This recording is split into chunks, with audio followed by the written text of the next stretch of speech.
On the morning of August 3rd, 1807, in a converted hall of the Virginia House of Delegates, a former Vice President of the United States sat down at the defense table and waited to learn whether he would be hanged. His name was Aaron Burr.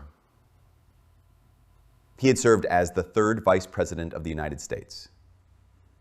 He had killed Alexander Hamilton in a duel 3 years earlier.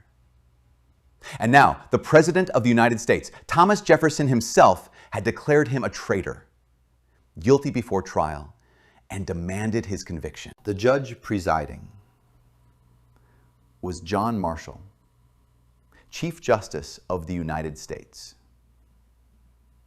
What happened in that Richmond courtroom over the next 4 weeks would set the constitutional standard for treason for the next 2 centuries.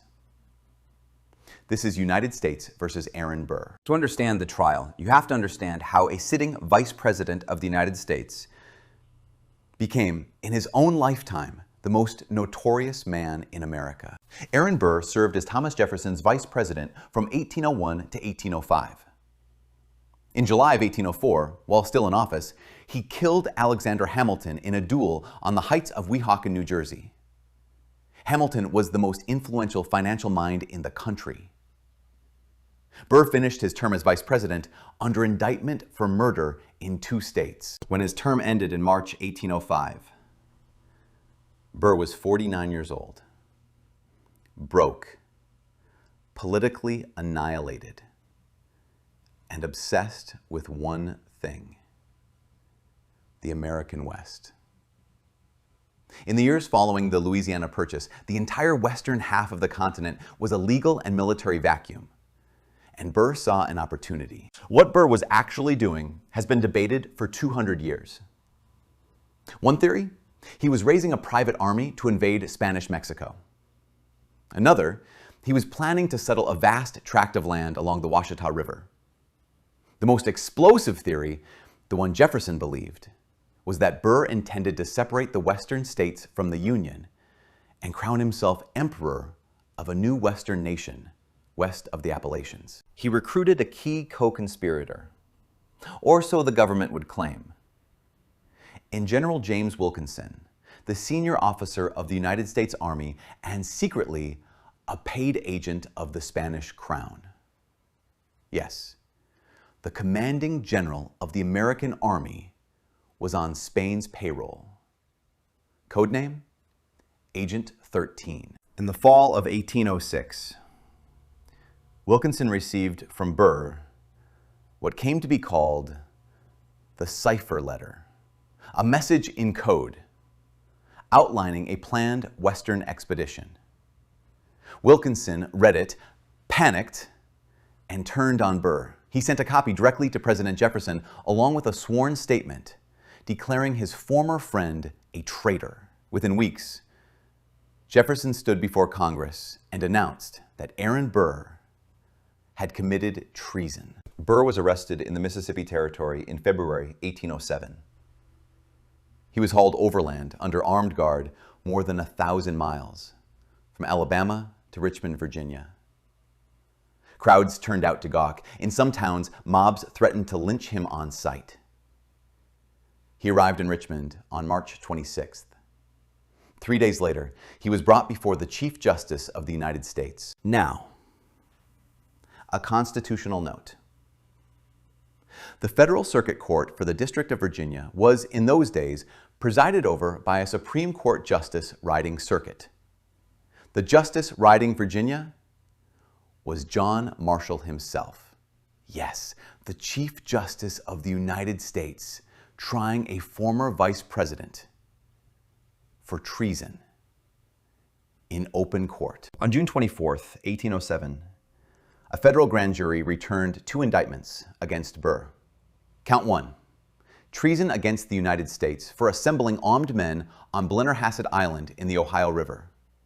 Count 2, high misdemeanor for organizing a military expedition against the dominions of Spain. The treason charge was the one that mattered. Conviction meant death by hanging. The trial began on August 3rd. August 3rd, 1807. Richmond, Virginia. The temperature outside is over 90 degrees.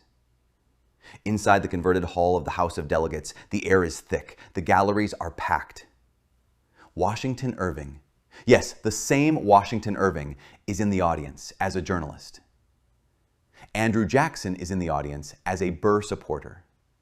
Outside, Jackson is reportedly giving speeches denouncing Jefferson as a tyrant. At the defense table, Aaron Burr himself, for he serves as his own lead counsel, flanked by Edmund Randolph, former Attorney General of the United States, John Wickham, the finest trial lawyer in Virginia, Luther Martin, the heavy-hitting Maryland advocate, and Benjamin Botts.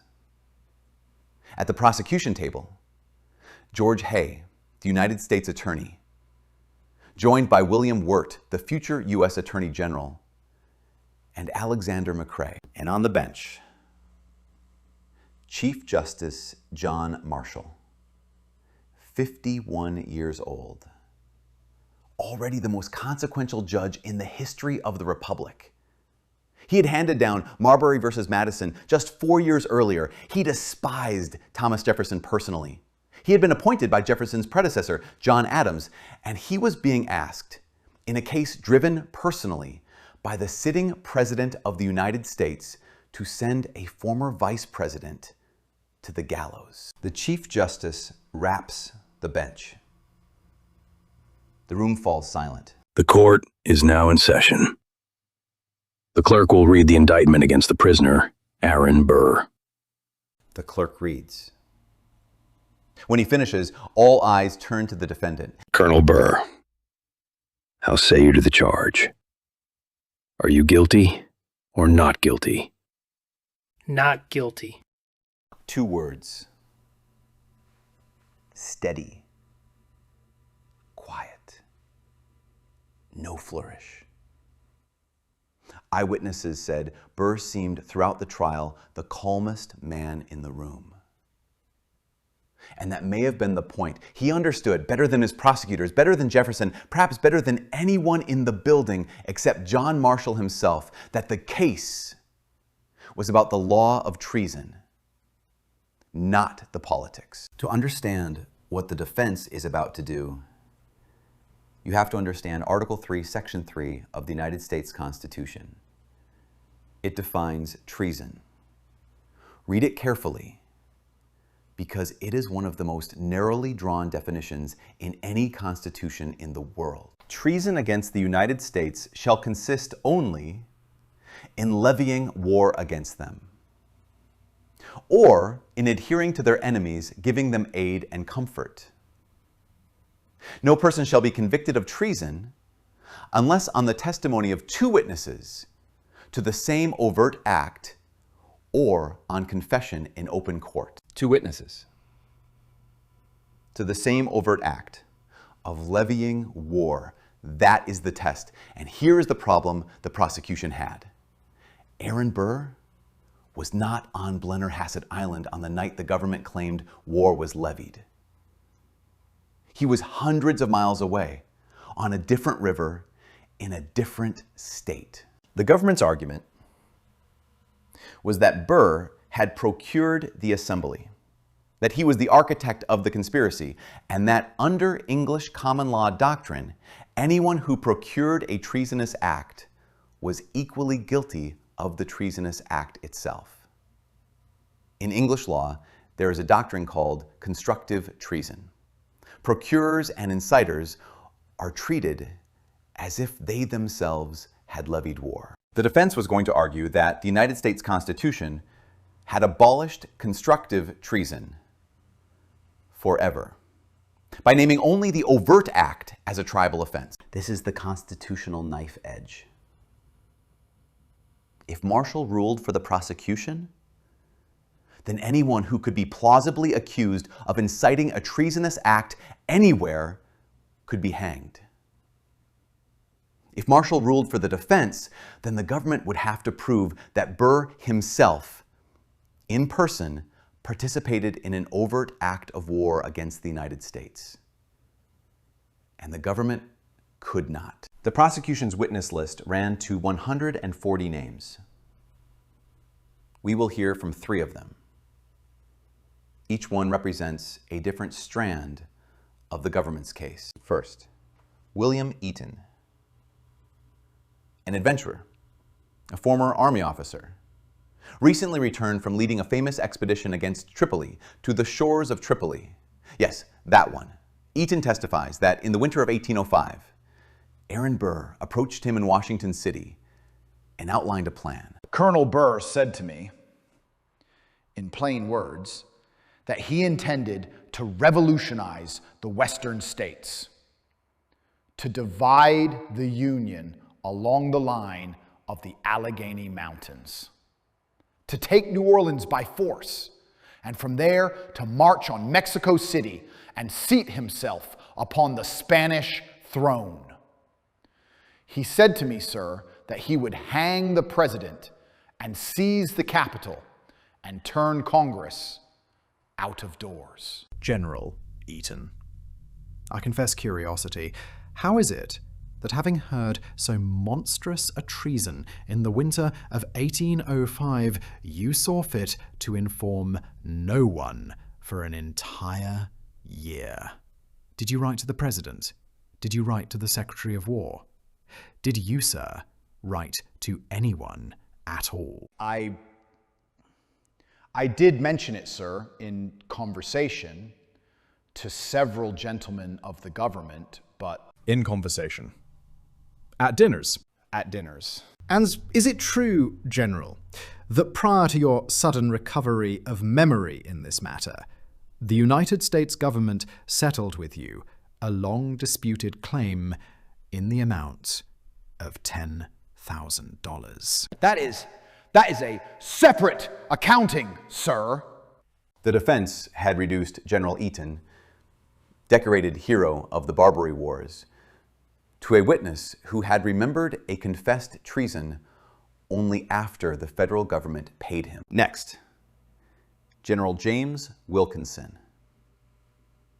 the senior officer of the United States Army, the man whose cipher letter started the entire prosecution, the man who, unknown to anyone in the courtroom, was at that very moment still on the Spanish payroll. He took the stand on June 15th before the grand jury and again at the trial proper. I received from Colonel Burr, sir, a letter in cipher, which I have, with full fidelity to my country, delivered into the hands of the President of the United States. The letter, when decoded, describes a plan to seize New Orleans, to detach the Western states from the Union, and to invade the dominions of the Spanish crown. General Wilkinson, in your delivery of this letter to the President, you made certain alterations. Will you describe them to the court? For reasons of clarity and for the protection of innocent parties, I did make certain adjustments. General, you omitted the opening passage of the letter, did you not? I did. In which Colonel Burr refers to a proposal originally made by yourself. Sir, I will not be cross-examined in this manner. The witness will answer the question. The grand jury that indicted Burr came within 2 votes of also indicting General Wilkinson. John Randolph, foreman of the grand jury, would later describe Wilkinson as the most finished scoundrel that ever lived. Wilkinson, in turn, continued to draw a Spanish pension until his death. Witness after witness was called. None of them placed Burr on Blennerhassett Island on the night of December 10th, 1806. None of them. The government's case for an overt act of treason was rotting on the stand. On August 31st, 1807, the defense moved to exclude further testimony on the question of treason on the grounds that the government had failed to prove the threshold question, that an overt act of war had occurred at all. Chief Justice Marshall took the motion under advisement. For 2.5 days, he sat in chambers and wrote. On Monday, August 31st, he delivered his opinion from the bench. It ran just over 25,000 words, the longest single ruling in American legal history at the time. The framers of our Constitution, who not only defined and limited the crime of treason, but with jealous circumspection attempted to protect their definition by such barriers as would cheek the wanton exercise of this dreadful power, even in those by whom it might be constructed, those framers, I say, could never have intended to support a doctrine which assimilates this offense to those constructive treasons which were so detestable in the country from which we are sprung. Translation. The Constitution does not permit conviction for what someone procured, only for what they did, personally, in the open, in front of witnesses. To advance the prisoner one step toward the gallows, it must be proved that war was actually levied, and that the prisoner himself was a part of the assemblage which levied it. And there was the case. Killed. On the record. By the Chief Justice of the United States. On September 1st, 1807, the jury was instructed accordingly. They retired for less than half an hour. They returned with a verdict that has been argued about ever since. The foreman rose. Steady. Members of the jury, have you reached a verdict? The foreman, Edward Carrington, rises. He reads from a paper, a verdict, written in a form of his own devising. We of the jury say that Aaron Burr is not proved to be guilty under this indictment by any evidence submitted to us. We therefore find him not guilty. Not guilty. Not guilty. But not proved to be guilty. An unusual phrasing. An acquittal that managed to suggest that the absence of conviction was the prosecution's failure, not the defendant's innocence. Your Honor, we object to the form of the verdict. We ask the court to enter a verdict of not guilty. The government has no objection to the verdict as read. The verdict is the verdict. The verdict, as a matter of law, is an acquittal. The court will enter, on the record, the verdict of not guilty. The prisoner is discharged. Aaron Burr stood. He bowed to the bench. He walked out of the courtroom a free man. Thomas Jefferson was incandescent. He had personally directed the prosecution. He had submitted evidence. He had attempted, through Hay, to have Marshall himself impeached for refusing to enforce a subpoena Jefferson had ignored. When the verdict came down, Jefferson called publicly for amending the Constitution to make it easier to convict a man of treason. Congress did not amend the Constitution, and the Marshall ruling stood.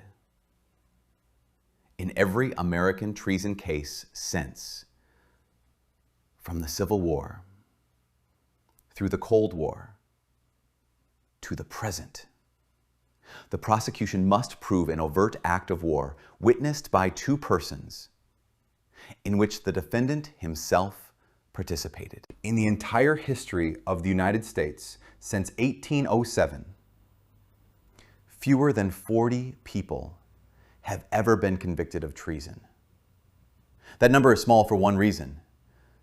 John Marshall, in a Richmond summer in 1807, sitting across the courtroom from an unreadable man named Aaron Burr, decided that the Constitution meant what it said. Burr left America for Europe within a year.